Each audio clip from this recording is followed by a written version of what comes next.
Joshua chapter 4. When the whole nation had finished crossing the Jordan, the Lord said to Joshua, "Choose 12 men from among the people, one from each tribe, and tell them to take up 12 stones from the middle of the Jordan, from right where the priests stood, and to carry them over to you and put them down at the place where you stay tonight." So Joshua called together the 12 men he had appointed from the Israelites, one from each tribe, and said to them, "Go over before the ark of the Lord your God in the middle of the Jordan. Each one of you is to take up a stone on his shoulder, according to the number of tribes of Israel, to serve as a sign among you. In the future, when your children ask you, 'What do these stones mean?' tell them that the flow of the Jordan was cut off before the ark of the covenant of the Lord. When it crossed the Jordan, the waters of the Jordan were cut off. These stones are to be a memorial to the people of Israel forever." So the Israelites did as Joshua commanded them.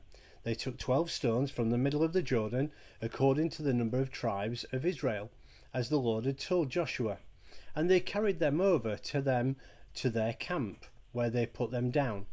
Joshua set up the 12 stones that had been in the middle of the Jordan at the spot where the priests who carried the Ark of the Covenant had stood, and there they are to this day. Now the priests who carried the Ark remained standing in the middle of the Jordan until everything the Lord had commanded Joshua was done by the people. Just as Moses had directed Joshua, the people hurried over, and as soon as all of them had crossed, the ark of the Lord and the priests came to the other side while the people watched. The men of Reuben, Gad, and the half-tribe of Manasseh crossed over, armed, in front of the Israelites as Moses had directed them. About 40,000 armed for battle crossed over before the Lord to the plains of Jericho for war. That day the Lord exalted Joshua in the sight of all Israel, and they revered him all the days of his life, just as they had revered Moses. Then the Lord said to Joshua, "Command the priests carrying the ark of the testimony to come up out of the Jordan." So Joshua commanded the priests, "Come up out of the Jordan." And the priests came up out of the river carrying the ark of the covenant of the Lord.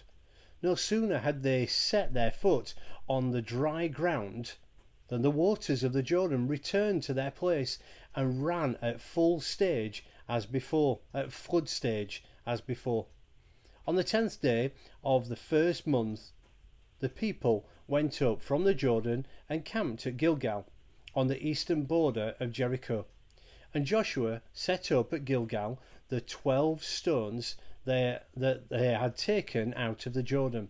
He said to the Israelites, "In the future, when your descendants ask their fathers, 'What do these stones mean?' tell them, 'Israel crossed the Jordan on dry ground, for the Lord your God dried up the Jordan before you until you had crossed over. The Lord your God did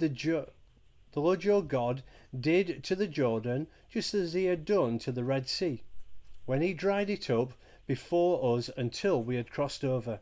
He did this so that all the peoples of the earth might know that the hand of the Lord is powerful, and so that you might always fear the Lord your God.'"